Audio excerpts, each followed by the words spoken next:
합니다. 둘 다 지혜에 대한 이야기를 우리에게 알려주는 지혜서라고 불리는 말씀들인데, 그런데 좀 다른 것은 잠언 말씀은 우리가 외우기도 하고 또 여기저기 돌아다녀 보면 액자에 걸려 있기도 한데, 전도서 말씀을 액자로 만들어서 걸어놓은 경우는 제가 거의 보지 못한 것 같아요. 그 액자로 거는 것뿐만 아니라 전도서를 그렇게 우리가 많이 읽지도 않고, 또 전도서를 읽다 보면 조금 우리를 당혹스럽게 하는 본문들을 만나서 우리가 마음이 불편해지기도 하고 또 그냥 넘어가기도 하고, 그러다 보니까 생각보다 전도서는 그리스도인들에게 그렇게 즐겨 읽는 성경은 아님에 분명합니다. 그러면 왜 전도서의 말씀들이 우리를 조금 당혹스럽게 하는가 생각해 보면, 전도서의 당혹스러움은 우리가 그동안 읽고 들었던 성경과 전도서가 조금 다른 결을 가진 이야기들이 많이 나오기 때문인 것 같아요. 특히 전도서와 비슷한 잠언의 경우, 잠언과 전도서를 비교해 보면 둘이 전혀 다른 이야기를 하고 있는 경우도 우리는 만나게 됩니다. 그러니까 우리가 2주 동안 전도서를 나누면서 이야기했던, 오늘도 비슷한 얘기를 하겠지만, 삶을 즐기라는 이야기도 사실 우리가 성경을 읽어보면서 또 신앙생활을 하면서 우리가 많이 들었던 이야기도 아니고, 우리는 오히려 우리의 삶을 즐기라는 이야기보다는 우리의 삶을 절제하라는 이야기를 더 많이 들었기 때문에 우리가 이런 이야기를 들을 때 우리에게 좀 당혹스러움과 이거 어떻게 해야 되는 건가 하는 생각을 하게 되는 경우도 있는 것 같습니다. 오늘 우리가 전도서 9장 말씀을 나누려고 하는데, 제가 어제 여러분들에게 읽어오라고 했는데 이제는 물어보지 않겠습니다. 읽었는지 안 읽었는지. 여러분 9장을 읽으면서 어떤 생각을 하셨는지 모르겠어요. 9장에서도 마찬가지로 전도자는 해 아래 자신이 듣고 보고 깨달은 것들에 대해서 우리들에게 이야기하고 있는데, 9장을 보면 모든 사람들에게, 이 땅에 사는 모든 사람들에게 일어나고 있는 매우 보편적인 일에 대해서 이야기하고 있는데, 어느 누구도 오늘 전도자가 이야기하는 이 이야기에서 예외일 수 없는 이야기 2개가 나오는데, 첫 번째는 우리 모두가 우리의 미래의 일을 알 수 없다는 것입니다. 오늘 1절에 보면 전도자는 의인이나 지혜자나 그 행위가 모두 하나님 손안에 있는데, 그들이 의롭게 행동하고 지혜롭게 행동해도, 우리는 지혜롭게 행동하고 의롭게 행동하면 사랑을 받는 것이 마땅하다고 생각하지만, 전도자가 보니까 어때요? 사랑을 받을지 미움을 받을지 알 수 없다고 말합니다. 이 세상에 사는 어느 누구도 자신의 미래를 알 수 없습니다. 우리에게, 이 자리에 앉아있는 저와 여러분이 1분 후에 우리에게 어떤 일이 일어날지를 아는 사람은 아무도 없죠. 이게 인류가 가지고 있는 한계이고, 이게 누구는 알고 누구는 모르는 게 아니라 우리 모두가, 이 땅에 살고 있는 모두는 우리의 미래를 알 수 없습니다. 그리고 두 번째, 모든 사람에게 똑같은 것은 저와 여러분, 그리고 이 땅에 사는 모든 사람들에게는 끝이 있다는 거죠. 죽는다는 것입니다. 이 땅에 사는 모든 사람 중에 죽지 않는 사람은 없습니다. 오늘 2절에 보면 모든 사람에게 임하는 그 모든 것이 일반이라 라고 말하고 있는데, 2절에 말하는 일반이라는 말이 죽음을 의미하는 것입니다. 그러니까 모든 사람에게 죽음이 임한다는 것이죠.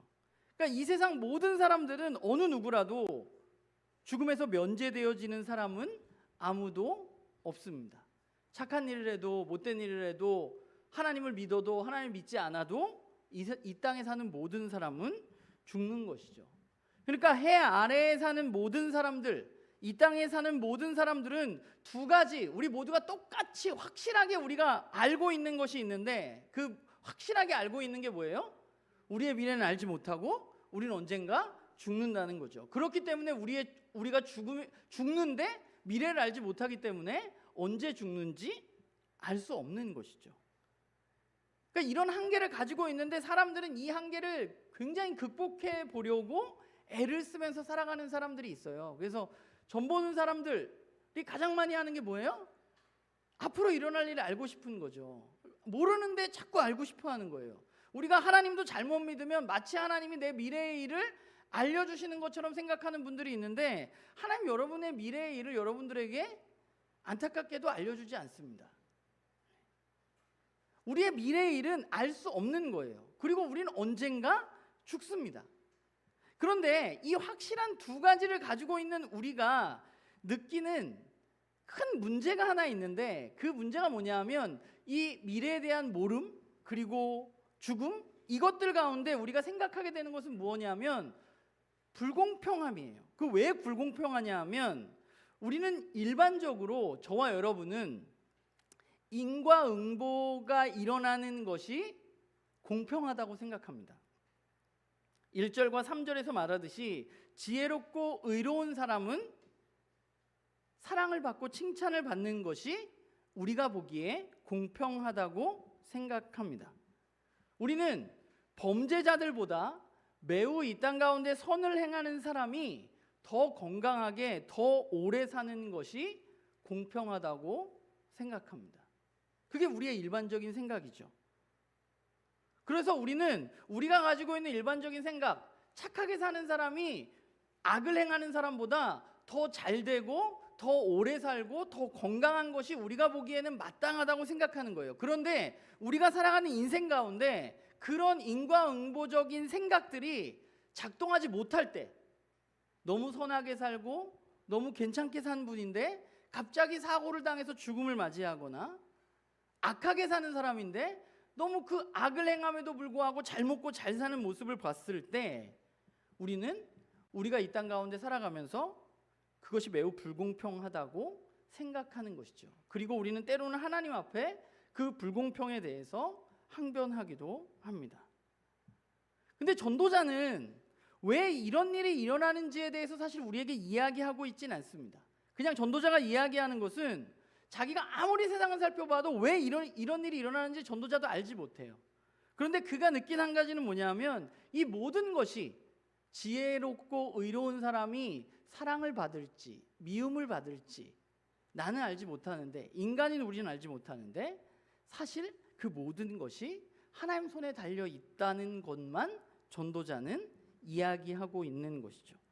그래서 오늘 9장을 여러분들이 어제 잘 읽어봤으면, 9장은 우리가 해 아래 사는 세상, 이 땅에서 살아가는 세상의 모순들에 대해서 굉장히 많은 이야기들을 하고 있어요. 인과응보적으로 움직이지 않는 일들.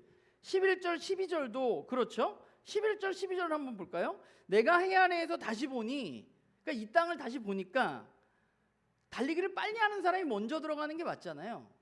그런데 때때로 어떤 일 때문에 빨리 달리는 사람이 늦게 들어가는 경우도 있고, 잘 싸우는 사람이 전쟁에서 승리하는 게 맞는데 승리하지 못하는 경우도 있고, 지혜를 가진 사람이 더 음식물을 많이 먹고 더 잘 사는 것이 아니고, 똑똑한 사람이 재물을 많이 얻는 것도 아니고, 지식이라고 은총을 입은 것이 똑똑하다고 그게 아니라는 사실을 우리는 세상에서 본다는 거예요. 전도자가 그걸 봤다는 거예요.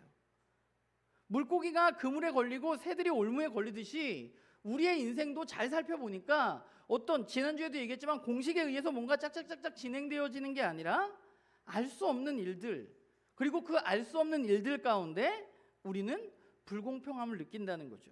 그리고 오늘 읽지 않았지만 13절부터 나오는 한 에피소드도 마찬가지예요. 한 마을에서 일어난 일이죠. 지혜 있는 사람이 있었어요. 어려움을 당했어요. 전쟁을 겪게 됐어요. 그런데 이 지혜 있는 사람이 지혜롭게 행동해서 그 마을을 구했습니다. 그러면 이 사람은 굉장히 마을에서 어때야 돼요?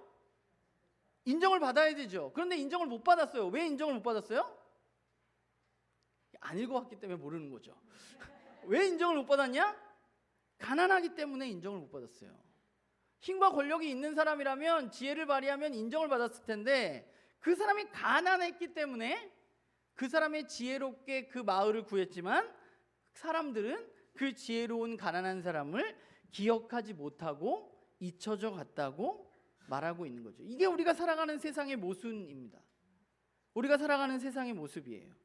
그러니까 우리가 앞에서 이야기했던 두 가지 확실한 것, 미래를 알지 못하는 것, 그리고 모든 사람이 죽는다는 이 확실함이 모든 사람에게 공평하게 주어졌는데, 이상하게 우리를 그 두 가지가 불편하게 만드는 것이 있는 것이죠.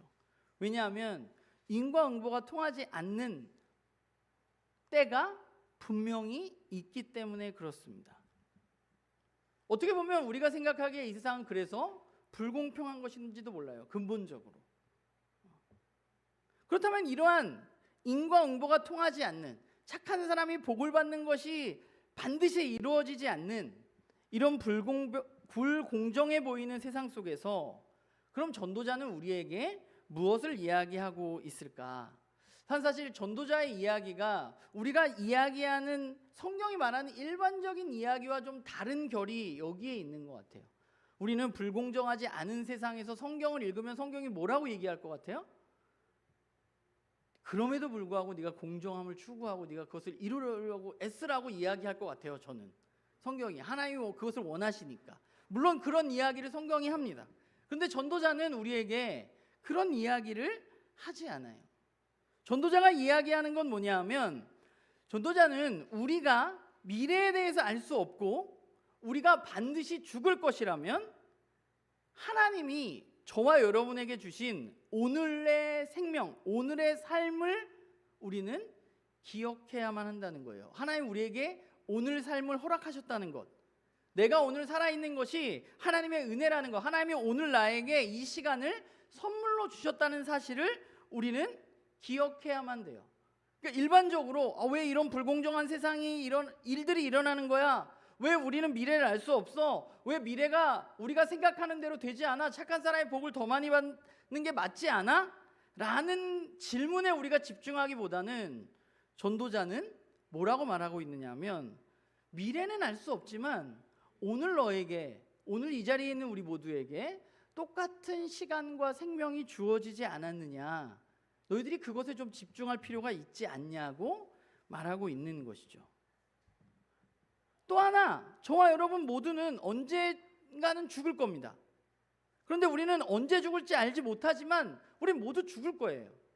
이에 대해서 전도자는 왜 착한 사람이 살인자나 범법자들과 똑같은 취급을 받거나 어떤 사고를 당해서 죽냐, 이거 너무 불공정한 거 아니냐, 이렇게 말하기보다는 전도자가 이야기하고 있는 것은 뭐냐면, 죽음의 한계를 당신이 받아들이고 죽음 전에 언제 죽을지 모르기 때문에 오늘 이 시간에 살아있음에 대해서 네가 더 집중해야 된다고 말하고 있는 것이죠. 우리는 모두, 죄라는 거는 우리 모두가 신이 되고 싶은 마음이 있다는 것입니다. 우리가 피조물임에도 불구하고 인간은 처음부터 선악과를 먹을 때부터 하나님과 같아지고 싶었습니다. 그래서 우리는 하나님과 같이 공평과 불공평을 논하고 내가 미래에 어떤 일이 일어날지를 알기를 원하는 것이 인간이에요. 그런데 하나님이 우리에게 죽음이라는 것, 또한 미래에 대한 불확실성을 우리에게 두신 이유는 바로 저와 여러분이 피조물로서 하나님이 두신 한계라는 사실을 받아들여야만 한다는 것이죠.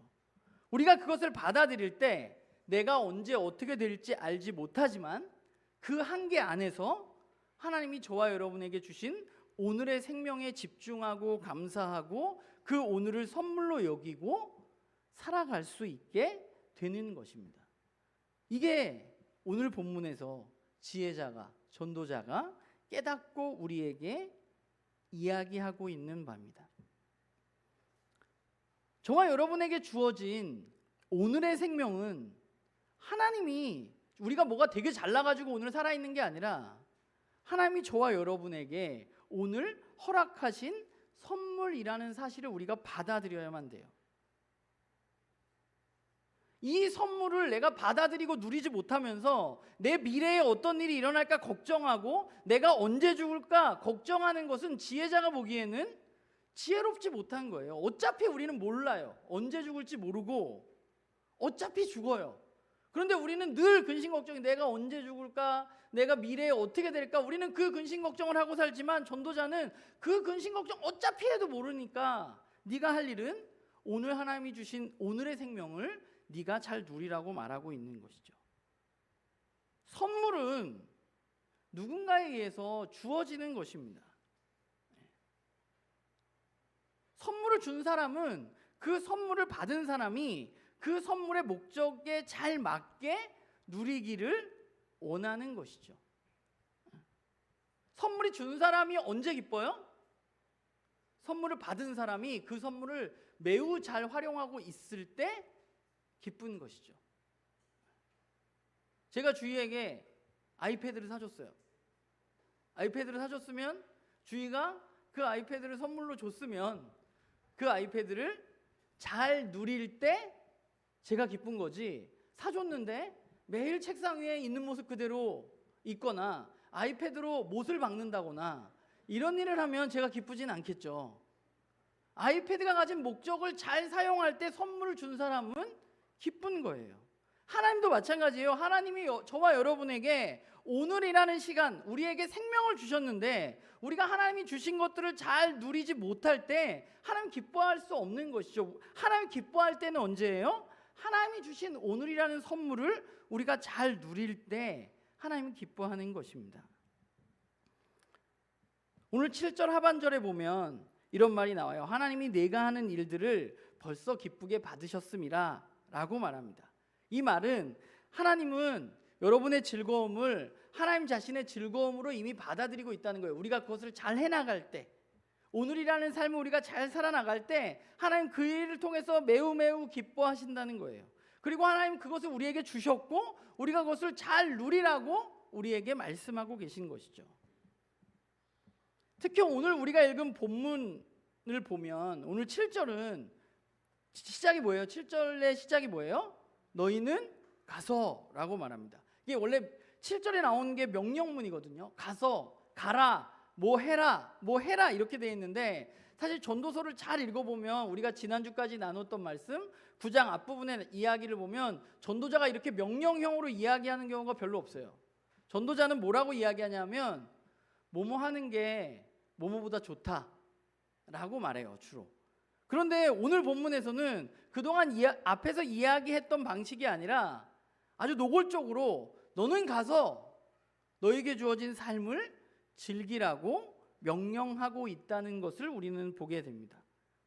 우리가 그만큼 이 세상 속에서 때로는 우리가 그것이 불공정해 보이고 왜 이런 일이 일어날까 우리가 고민하기도 되지만 그러한 세상 속에서 우리가 행복하기 위해서 필요한 부분은 무엇이냐 하면 오늘 우리에게 주어진 삶으로 가서 우리는 우리에게 주어진 것들을 누리는 것입니다. 오늘 7절에 보면 가서 기쁨으로 내 음식물을 먹고 즐거운 마음으로 내 포도주를 마시고 의복을 희게 하고 머리에 향기름을 바르라 라고 말합니다. 오늘 21세기에 우리는 여기 있는 말들이 뭐 이렇게 우리에게 직접적으로 관계 없어 보이기도 하지만 오늘 이야기로 하면 이런 것 같아요. 하나님이 허락하신 오늘 삶에서 좋은 음악을 듣고 친구들과 함께 운동을 하고 자전거를 타고 자연을 즐기고 맛있는 음식을 먹고 영화를 보고 좋은 책을 읽고 친구들과 함께 웃고 울고 가보지 않은 곳에 여행도 가고 공부도 하고 하나님 허락하신 돈도 쓰고 또 교회도 세우고 예수님 말씀하신 깨어진 세상을 우리가 바라보면서 어려운 사람들을 보면서 우리가 기부도 하고 그들을 돕기도 하고 뭐 이런 일들, 하나님이 오늘 우리에게 주어진 그 삶을 우리가 아름답게 기쁘게 그것들을 받아들이고 누려야만 한다고 전도자는 이야기하고 있는 거죠. 제가 지금 여러 가지를 이야기했지만 이 목록은 우리가 각자 조금씩 다른 것 같아요. 하나님 우리에게 좋아하는 것을 다 똑같이 주시지는 않았기 때문이에요. 저는 맛있는 커피를 먹는 게 너무 좋지만 이 자리에 커피는 맛있는 게 어딨냐, 커피는 쓰지 라고 생각하는 사람들이 있잖아요. 저한테는 맛있는 커피를 먹는 것이 굉장히 큰 기쁨이고 즐거움이지만 누군가에게는 달달한 음료를 먹는 것이 큰 기쁨. 이게 각자 다 다른 거예요.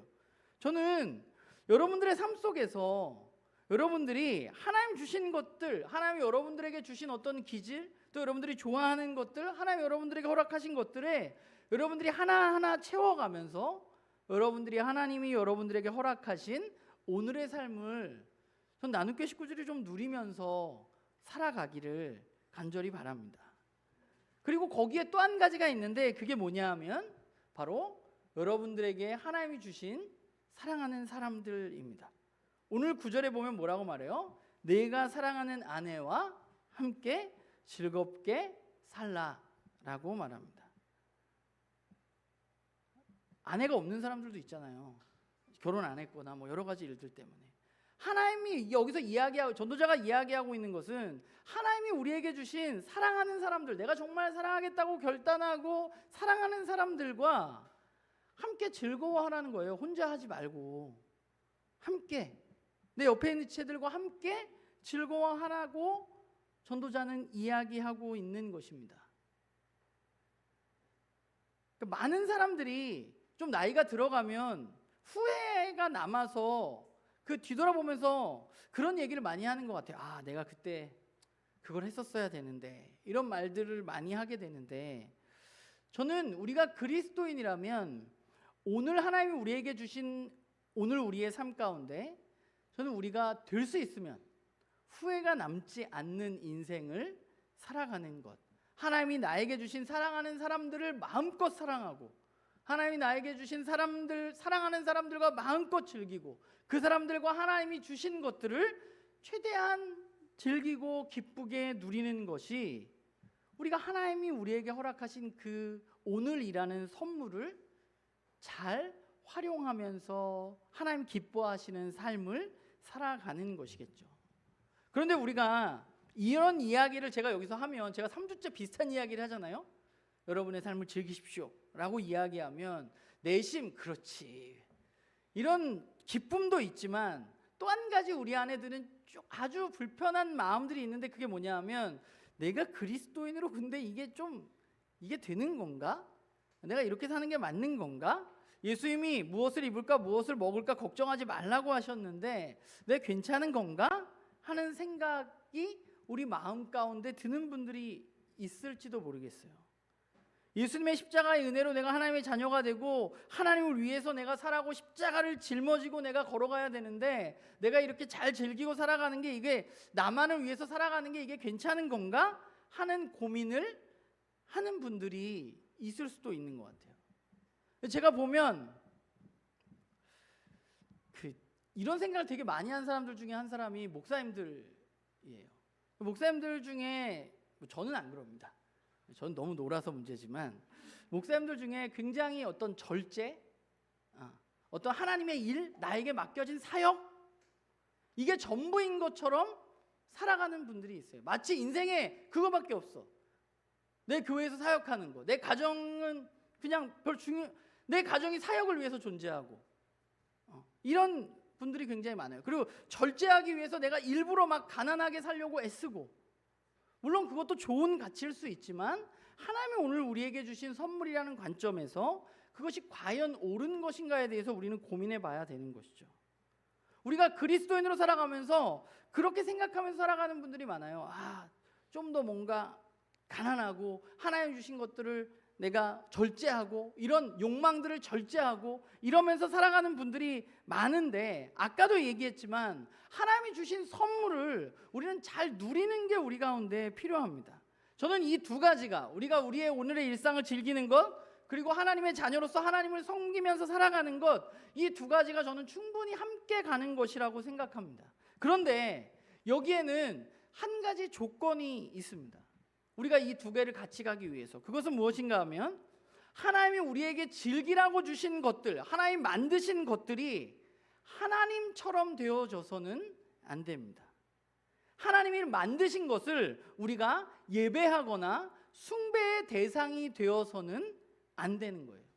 제가 원래 예배하는 것이라고 말하려고 하다가, 예배하면 우리 그리스도인들은 하나님만 생각하기 때문에 차라리 적절한 말이 뭐가 있을까 그러다가, 숭배한다? 이것도 좀 모르겠지만, 숭배한다는 말은 우러러서 공경하고 내가 그걸 막 이렇게 높이 평가하고 그러는 거거든요. 하나님이 주신 것들, 내가 즐기라고 주신 것들을 즐기는 게 아니라 그것을 숭배하고, 그것이 마치 하나님이 되어져서 내가 그것의 노예가 되어져서 살아가는 것은, 우리가 하나님의 자녀로서 하나님이 우리에게 주신 것들을 올바로 누리면서 살아가는 것이 아니라는 것이죠. 하나님 만드신 세상은 우리가 즐겨야 하고 기뻐해야 할 대상이지, 우리가 예배하고 숭배해야만 할 대상은 아닙니다. 만약에 어떤 부모가 자녀를 너무 사랑하는데 그 자녀를 너무 사랑한 나머지 그 자녀를 숭배하게 된다면, 그 자녀를 자녀를 예배한다 그러면 여러분들 어떻게 자녀를 예배해? 라고 생각하지만 그 자녀에게 내 모든 것을 걸고 내 인생이 그것에 모든 것이 종속돼 있다면, 자녀가 기대에 못 미쳐서 실망을 안겨주게 되었을 때, 내가 원하는 것을 이루지 못하는 모습을 보여주었을 때 우리는 무엇을 느끼냐 하면 공허와 허탈을 느끼게 되는 것이죠. 돈이, 하나님이 우리에게 주신 그 돈이 우리에게, 우리가 그것을 잘 사용해서 잘 쓰고 내가 그것들을 잘 활용하면 좋지만, 돈이 숭배의 대상이 돼서 돈이 내 주인이 되고 우리가 돈의 노예가 된다면 우리의 인생은 돈에 종속되어지게 되고 어느 순간 허무해지고 무너지게 되는 것이죠. 저와 여러분이 하나님이 주신 선물을 우리가 반드시 기억해야 될 것은, 그것이 저와 여러분에게 숭배와 예배의 대상이 되어서는 안 된다는 거예요. 제가 주희에게 아이패드를 선물을 줬는데 그 아이패드가 없이는 못 사는 사람이 되면 안 된다는 거예요. 하나님이 우리에게 선물을 주셨는데 그 선물 없이는 못 사는 인생이 되면 안 된다는 거예요. 그걸 즐기는 게 아니라 이미 우리에게 숭배의 대상이 된 거예요. 그게 없으면 못 사는 인생이 됐다는 것은. 하나님이 주신 선물을 우리가 숭배할 때 어떤 일이 일어나냐면, 하나님이 주신 선물이 원래 선물이 주려고 했던 그 기쁨을 우리에게 전혀 주지 못하고, 하나님이 주신 선물이 오히려 우리에게 공허함을 가져오고 허탈함을 가져오고 나를 피폐하게 하고 나의 인생을 무너지게 하는 그런 일들만 남겨둘 수 있다는 것이죠. 우리는 이것을 유의해야 돼요. 우리가 하나님의 자녀로서 하나님 주신 것들을 즐기는 건 좋지만 그것이 여러분들의 인생의 전부가 되어서도 안 되고 여러분들의 인생의 숭배의 대상, 예배의 대상이 되어서도 안 되는 것이죠. 그때 여러분의 인생은 즐기는 게 아니라 망가져가고 있다고 빨리 알아채야만 돼요. 그걸 빨리 놀 수 있어야 돼. 내가 그걸 놀 수 없다는 것을, 내가 그것을 즐기지 못한다는 거예요. 내가 오락을 하는 게 너무 즐거워. 근데 내가 그 오락 없이 공허함을 느낀다면 그건 무언가 잘못된 거예요. 오락을 하지 않을 때.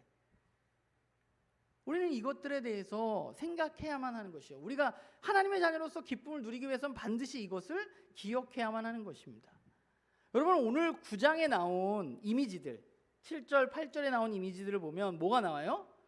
가서 음식을 먹고 뭘 마셔요? 포도주를 마시고 흰 옷을 입고 기름을 바르고.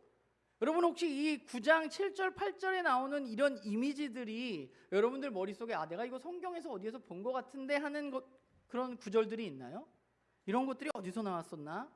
생각해 보면 이 이야기들은 예언서나 또는 요한계시록에 나오는 이야기들이죠.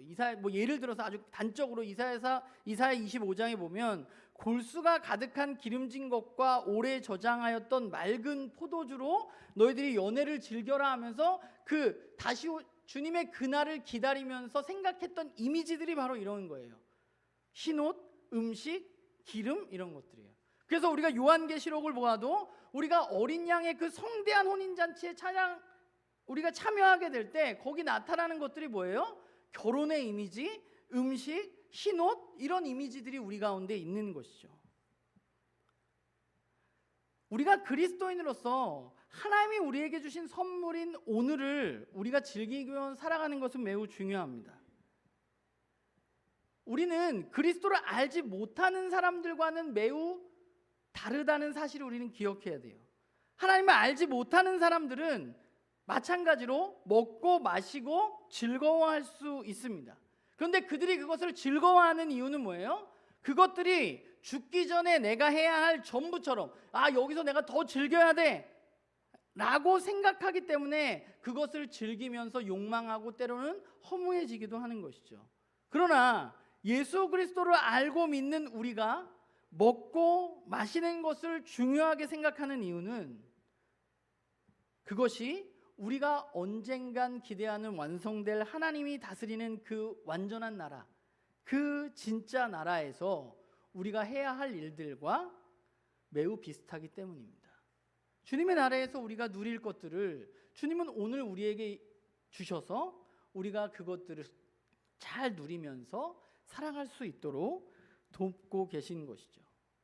저는 우리에게 주어진 좋은 것들, 하나님이 우리에게 허락하신 그것들이 하나님이 다스리는 그 진짜 나라로부터 온 선물이라고 생각합니다. 바라기는 나는 교회 식구들이 우리가 세상 사람처럼 야 여기 이제 끝이니까 우리 먹고 맞고 즐기자 이게 아니라 우리가 그 나라에서 완전하게 즐기게 될 그것과 너무 비슷한 하나님이 주신 것들을 오늘 우리의 일상 가운데 그리스도 안에서 그것을 마음껏 누리고 즐기는 일들이 저는 우리 가운데 정말 가득가득 일어나기를 주님의 이름으로 간절히 소망합니다. 우리가 왜 불공정한 세상에 내가 이렇게 살아야 돼? 왜 우리에게 죽음이 먼저, 착한 사람에게 죽음이 먼저 찾아올 수 있는 거야? 물론 우리가 이런 질문을 던질 수 있으나 그러나 이 질문의 답을 우리는 오늘 찾을 수는 없을 것입니다. 그것은 제가 요즘에 그런 생각하는데 궁금한 거 있잖아요. 도저히 이해되지 않는 이야기들. 그건 제가 마음에 고이 담아두었다가 주님을 만나면 물어보기로 했어요. 그때 하나님 만나면 왜 하나님 그런 일들이 일어났나요? 라고 물어보기로 마음을 먹었어요. 여러분들이 그것을 생각하는 것은 좋지만 거기에 빠져서 왜 이렇게 불공정한 거야? 왜 그런 일들이 일어나는 거야? 거기에 빠져서 하나님이 주신 오늘을 우리가 마음껏 누리지 못하고 살아가는 여러분들이 아니라 우리는 그런 불공정한 세상에 살아가지만 미래도 알 수 없고 언젠가는 죽게 될 그런 한계를 가진 인간들이지만 그러나 오늘 이 시간 우리가 예배드리는 이 시간 또 밥 먹는 이 시간 하나님 우리에게 주신 그 시간들을 선물로 여기고 하나님이 주신 나의 가족들 또 공동체 식구들 또 내가 좋아하는 것들 그것들을 여러분들이 그리스도 안에서 즐거움의 대상으로 기쁨의 대상으로 누리면서 주님 오시는 그날까지 한 걸음 한 걸음 살아나가는 그런 우리 모두가 되기를 주님의 이름으로 부탁을 드립니다.